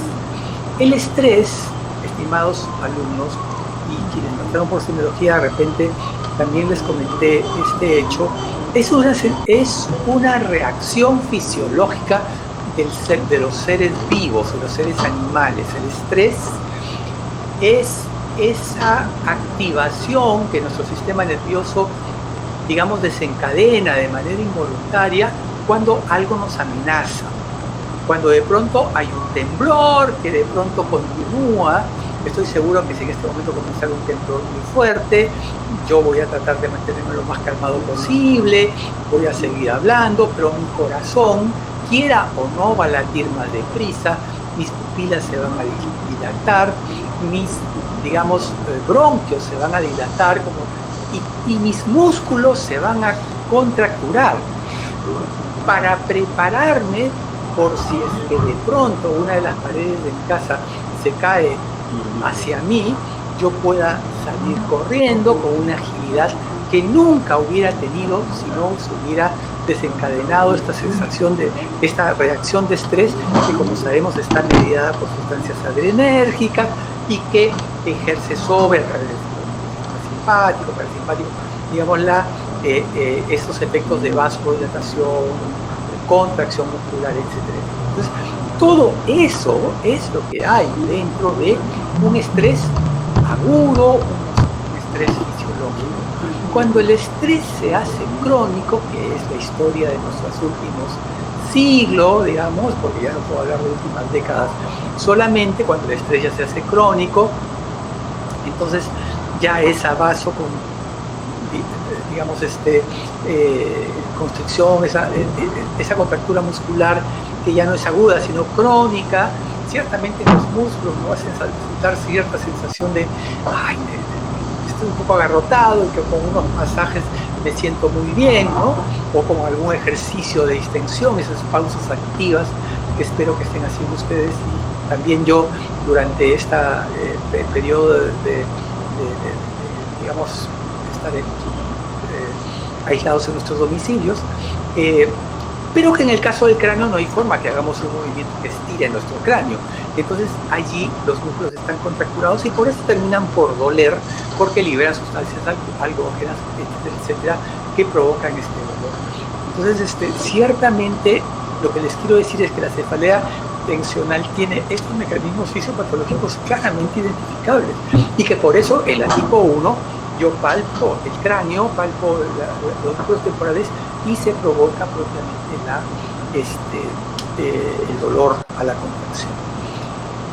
Sin embargo, no es el único mecanismo por el cual se provoca el dolor, porque también existe una hipótesis central de la cefalea tensional que nos aproxima al entendimiento de lo que ocurre en la cefalea tensional, sobre todo en la tipo 2, en la cual el principio es de que finalmente el dolor tiene mecanismos descendentes y de alguna manera que interactúan, en los cuales a través de mediadores químicos nosotros percibimos más o menos el dolor. De hecho, como lo saben, existe en nuestros organismos capaz de secretar lo que se llaman endorfinas que hacen que nosotros toleremos mejor el dolor. Y los faquires pueden de pronto acercarse al fuego y caminar sobre púas, ¿no? Porque pueden dominar el dolor, ¿no? Pero también hay lo contrario, de pronto hay elementos desencadenantes que pueden hacer que nosotros sintamos con mucha mayor fuerza un dolor que para otra persona no constituya un dolor. Y hay muchas sustancias neuroquímicas que están ligadas, digamos, a estos fenómenos centrales. Es un resumen muy apretado. Si ustedes leen fisiopatología de cefalea tensional van a encontrar mucho más detalles en los cuales el GABA, en fin, existen muchas sustancias que tienen que ver con este hecho. Entonces, el tratamiento, claro, es más frustrante que el tratamiento de la migraña. De hecho, ven ustedes que la fisiopatología es un poco más complicada y por ende el tratamiento tiene sus limitaciones. De hecho, las técnicas de relajación, el biofeedback es una técnica de relajación parecida a las técnicas en las cuales las personas, ahora que está mindfulness, creo que de moda, estos momentos en los cuales se pide que uno se concentre con una música y que concentre su respiración para que sea más profunda, más lenta, y su corazón para que la también menos deprisa. Esas mismas técnicas, digamos, en las cuales uno lo hace frente a una pantalla de televisor donde hay un monitor que está, digamos, nos permite visibilizar nuestra frecuencia cardíaca, nuestra frecuencia respiratoria, nuestro grado de contractura muscular. Frente a esa pantalla nos entrena para disminuir nuestra frecuencia cardíaca, nuestra frecuencia respiratoria, nuestra contractura muscular. Ya eso es lo que se llama biofeedback. Hay literatura al respecto. En algunos casos se utiliza, en nuestro medio en realidad resulta muy complicado, pero sí se le dice, señor, relájese, salga a caminar, y el tratamiento farmacológico generalmente se usa paracetamol, aspirina, AINES, ¿no? Y como profiláctico antidepresivos tricíclicos, ¿no? Igual saben ustedes que no todos los pacientes van bien. Ojo que la dosis de antidepresivos tricíclicos no es una dosis antidepresiva. Generalmente se usan dosis muy bajitas. Por ejemplo, amitriptilina, si necesitamos 75 miligramos 3 veces al día para ejercer el efecto antidepresivo, aquí se usan 10 miligramos una vez al día, ¿no? O menos inclusive, ¿no? Este es un flujo para esto es cefalea, digamos, tensional. A ver, comentarios sobre este tema.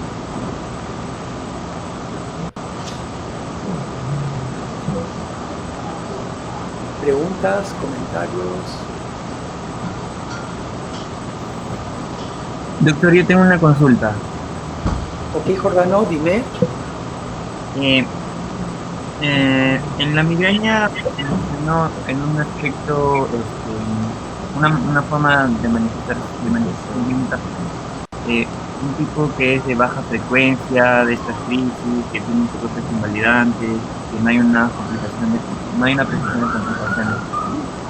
Con respecto a este tipo de migraña, ¿cómo podríamos diferenciarla con una cefalea tensional? ¿Solamente por la presencia de crisis? Esa sería una primera pregunta respecto a este punto. O sea, porque no me queda muy claro cómo poder diferenciarlo. Y ¿por qué diferenciarlo? ¿Cuál sería la necesidad? Y es que el tratamiento es muy similar.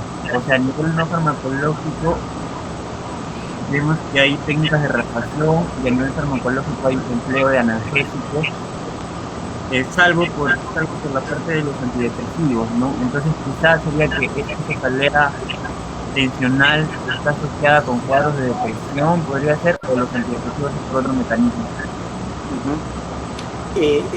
Jordano, sí tenemos que diferenciarlo, porque el tratamiento puede ser similar, pero es totalmente distinto. Si bien es cierto, en ambos el estrés ejerce un efecto desencadenante, sin embargo, de hecho, si tú le das un triptano a un paciente con cefalea tensional, no le va a hacer ningún efecto. Y si le das amitriptilina a un paciente con migraña, sí puede que ayude en algo, está de hecho entre los medicamentos profilácticos, pero son cuadros distintos. Honestamente, la migraña es mucho más invalidante. Yo no sé si alguno de ustedes tiene migraña, pero quien la tiene te tumba la cama. O sea, realmente una crisis de migraña te impide poder rendir un examen mínimamente bien. Si estás en una sesión de directorio en tu empresa, no vas a tener, o sea, la migraña es mucho más invalidante que la cefalea tensional.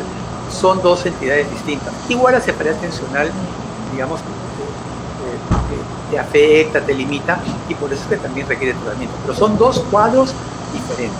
Ahora bien, pueden superponerse, y eso es lo que le señalaba, lo que preguntaba Estrella. ¿Y cómo lo diferenciamos? Justamente, si recuerdan esa lámina que presenté en, digamos, tipo de las tres primeras láminas de motivo de consulta, de forma de presentación de las crisis, vemos que la cefalea tensional puede durar, o sea, semanas, viene y se va, viene y se va. Y es de leve intensidad. En cambio, en la migraña es de alta intensidad, te bota la cama. Entonces, son dos cuadros distintos. Y en una das beta bloqueadores y en la otra no. Y en una das triptanes y en la otra no. O sea, es diferente. A veces se superponen y ahí tienes que dar las dos cosas. Entonces, allí tienes que tratar la migraña, o sea, tienes que espaciar las crisis si es que son muy frecuentes. Igual tienes que dar relajación. Eso sí es verdad, en eso tienes razón. Las medidas generales de relajación, de distraer, etcétera, se da para ambos casos. Eso sí es verdad. Pero son dos entidades clínicas totalmente diferentes que si tú no las diagnosticas vas a fracasar en el tratamiento, ¿no? Entonces, el éxito del tratamiento en migraña es espaciar las crisis o incluso evitar que se presenten. Y en la cefalea tensional, obviamente, que se vaya el dolor. Sí, doctor. Justamente pues, mi duda venía de la expresividad clínica, porque mencionó dos tipos de expresividad. Una de baja frecuencia, con no precisión de concentraciones, con poco estudio, y la otra con una alta expresividad, o sea, una alta frecuencia. Entonces, justamente ahí era mi dificultad para poder diferenciarla de baja frecuencia con la cefalea tensional. Entonces, claro, ahora estoy entendiendo que las crisis son completamente invalidantes en el caso de la migraña y eso no se va a manifestar en una cefalea tensional. Exacto. Y por otro lado, tanto en las de baja frecuencia como en las de alta frecuencia en migraña, el objetivo del tratamiento es, digamos, de ser posible eliminar las crisis o distanciarlas tanto que prácticamente el paciente pueda hacer una vida normal, que le dé una crisis cada 6 meses, en fin. Entonces, el éxito, digamos, es ese. Y eso se logra con betabloqueadores o antagonistas de calcio, con triptanes. En el otro lado, la cefalea tensional, el éxito es obvio que el dolor de cabeza se vaya y eso también es obviamente con relajación, pero con otro tipo de medicamentos, ¿no? O sea, y como digo, ahí el efecto invalidante es un poquito menor. Pero, ojo, no son cuadros, tiene migraña, no se va a morir de migraña. Para comenzar, sí puede hacer una migraña hemiplégica, puede hacer un estatus migrañoso, y es verdad, no se va a morir, pero sí podemos hacerle, digamos, una vida muy complicada, muy difícil, ¿no? Sí, doctor, justo una siguiente pregunta respecto a ese punto, era justamente a esa actividad clínica, la de baja frecuencia. Había mencionado que también hay una no presunción de complicaciones, entonces mi duda era, estas complicaciones, además del infarto que podría manifestarse, ¿podría haber otro tipo de complicaciones?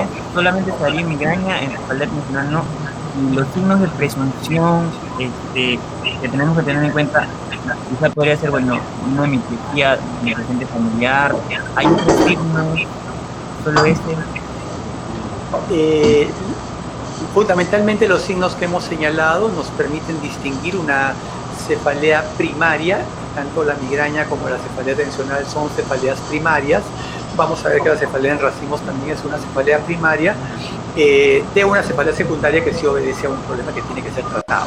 Una meningitis tiene que ser tratado, un aneurisma rojo tiene que ser tratado, etcétera. Un tumor tiene que ser tratado, un hidrocéfalo tiene que ser tratado. Todos ellos van con dolor de cabeza, ¿ya? Entonces, esa es la diferenciación que necesariamente tenemos que hacer.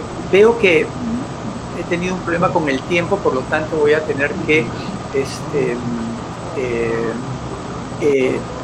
de una vez pasar la última parte de referida a cefalea en racimos.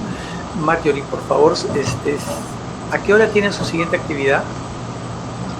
Doctor, después de esto no tenemos actividad.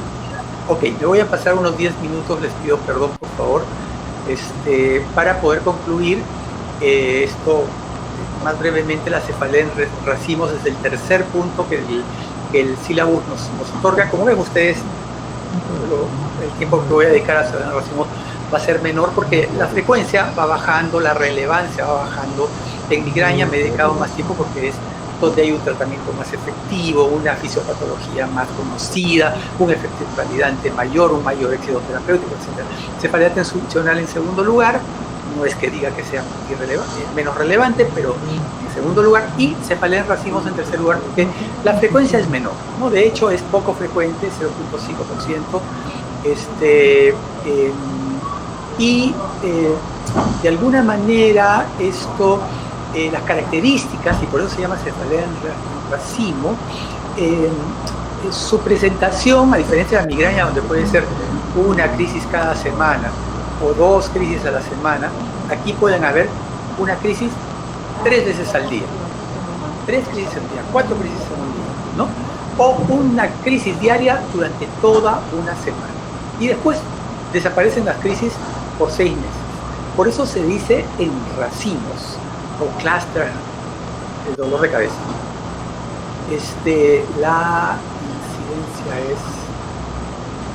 La incidencia es independiente de la raza, del clima y, bueno, buena noticia para las chicas, ¿no? En este caso es más frecuente en los hombres que en las mujeres, en una proporción de 5 a 1. O sea que aquí sí es una recontra goleada. El tabaquismo es un factor predisponente, por si acaso, ¿ya? Y no hay relación hormonal ni con de los embarazos, ¿no? Dicho sea de paso, la migraña, gracias a Dios, con el embarazo la frecuencia de las crisis disminuye, pero como saben ustedes, durante el embarazo se tiene que restringir los medicamentos y de pronto alguien se preguntará, ¿y cómo hago para tratar a una mujer migrañosa embarazada? Afortunadamente podemos ser bastante más cautos durante la migraña en el embarazo porque suele disminuirse por probablemente mismos efectos, digamos, hormonales naturales que hacen que la crisis se espacie. Solo 3 a 7% de los pacientes tienen antecedentes familiares. Sin embargo, en algunos casos, particularmente en gemelos homocigotos, se ve un 100% de, digamos, coexistencia. Es decir, si un gemelo homocigoto tiene cefalea en racimos, su hermanito tiene cefalea en racimos. La fisiopatología, quiero destacar el hecho de que hay también una disfunción del sistema nervioso central que termina desencadenando en la vía trigémino-vascular un componente vasomotor, o sea, hasta ahí vemos cosas muy parecidas a lo que ocurre en la migraña. Sin embargo, hay ese patrón, digamos, de por qué el racimo cada 6 meses, ¿no? ¿Por qué de pronto se desencadena una suerte de estatus convulsivo en estos pacientes? Y se habla de que esto puede deberse a que en la zona hipotalámica, ¿no? Existe en el supraquiasmático una suerte de marcapaso biológico que aparentemente podría tener que ver con la génesis de la crisis en racimo que caracterizan la cefalea en racimos. Hay fenómenos de vasodilatación, pero también, digamos, se ha identificado una vasodilatación de carótida intracavernosa que está muy cerca de la rama del trigémino y de las fibras simpáticas y parasimpáticas aferentes al ojo y la región periocular. ¿Y por qué señalo esto? Y ojo, que esta relación con el hipotálamo se ha evidenciado en tomografía por emisión de positrones y en resonancia magnética con espectroscopía. Entonces, todo parece indicar que sí, que la fisiopatología un poco va por esta línea. Pero señalaba esto de la intervención parasimpática porque dentro de las características clínicas de la cefalea en racimos, y esta lámina marca diferencias entre migraña y cefalea en racimos, por ejemplo, más en mujeres en el caso de la migraña, más en hombres en el caso de la cefalea en racimos, el hecho de la duración, etcétera, etcétera, y esto, ¿no? Alteraciones vegetativas locales, oculares, ¿no? No hay en migraña, sí hay en cefalea en racimo. ¿Qué alteraciones vegetativas? ¿Qué alteraciones oculares estas? Esto se ve en cefalea en racimo, ¿no? Más allá del dolor unilateral, unitario, lagrimeo, congestión nasal, rinorrea, sudoración en la frente y un síndrome de Horner que, digamos, provoca inclusive miosis, etcétera, que marca esa participación, digamos, simpática. El tratamiento tiene dos objetivos: aliviar la cefalea y acortar el racimo. Para acortar el racimo, particularmente el uso de corticoides, el uso de triptanos en primer lugar es útil, particularmente por vía endovenosa, ¿no? La inhalación de oxígeno puede ser útil y en algunos casos algunos pacientes reconocen que cuando meten la cabeza en la refrigeradora o se aplican hielo o ponen la cabeza en la cara, eso puede provocarles algún tipo de alivio. Entonces, se puede utilizar tratamiento preventivo, como dije, con corticoides. Esto es para el tratamiento de la crisis, para el tratamiento preventivo. También es durante, obviamente, el episodio del racimo. No es que de por vida usen corticoides, sería sumamente complicado y peligroso, contraproducente en utilizarlo. Pueden usarse verapamil o litio, pero con menor efecto positivo, ¿no? Se ha utilizado en algunos casos electrodos de estimulación cerebral profunda en el hipotálamo con buenos resultados. Por ahí de repente va a ir alguna línea de manejo y esto es lo que podemos compartir con respecto a cefalea en racimos. Ahora sí, abrimos los micros para los comentarios, preguntas finales de que pudieran haber sobre ya cualquiera de los puntos que hayamos tocado durante esta sesión. Doctor, una consulta. Giuseppe, sí. Uno sobre usted mencionó el infarto migrañoso, pero no de migraña. Haría primero una vasodilatación y una vasodilatación, tiene que en la tensional solamente hay vasodilatación. ¿Qué haría el infarto migrañoso en este caso? En la migraña, si vemos el cuadro en el cual se ve la fisiopatología moderna de la migraña, vemos que en la parte inferior hay un gráfico en el cual se ve que el flujo sanguíneo cerebral en un momento determinado baja, ¿no? Y eso es una medición que se hace, ¿no? Y luego sube incluso por encima de lo normal, y eso equivale al periodo de vasoconstricción que se da conjuntamente con los pródromos en los pacientes que se presenta, que se evidencia pródromos, pero que aún cuando no se presente pródromo, ¿no?, esa vasoconstricción se da como parte del fenómeno migrañoso. Entonces, en otras palabras, todas las migrañas tienen un periodo de vasoconstricción y de vasodilatación. Y ese periodo de vasoconstricción puede ser tan severo o prolongarse más de lo debido como para provocar un infarto migrañoso, como una complicación de una migraña que generalmente suele cruzar con pródromos, digamos, focales, motores o sensitivos, ¿no?, que es la menor cantidad de los casos, honestamente, ¿no? Pero si de hecho ustedes tienen en su consulta una paciente con migraña cuyo pródromo no es visión de lucecita, sino hemiparesia, cuidado. Ese paciente tiene que seguirlo muy de cerca, tienen que darle un tratamiento profiláctico muy digamos, no digo intenso, pero sí sostenido, ¿no?, para evitar que vaya a ser una complicación de este tipo.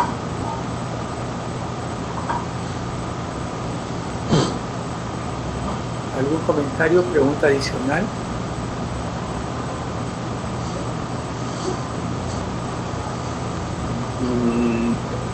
Creo que ya no hay, doctor. Ok, perfecto. Entonces paso lista a Paul Contreras para ver si ha llegado. ¿No ha llegado? No. Entonces, Paul Contreras no está y Claudio Intimaita Tampoco. Tampoco ha llegado. Ok, entonces son los únicos dos ausentes hasta donde lo sé. Y bueno, les agradezco vuestra atención y nos estamos viendo, me parece que es el día jueves, la siguiente sesión. Muchas gracias. Muchas gracias, doctor.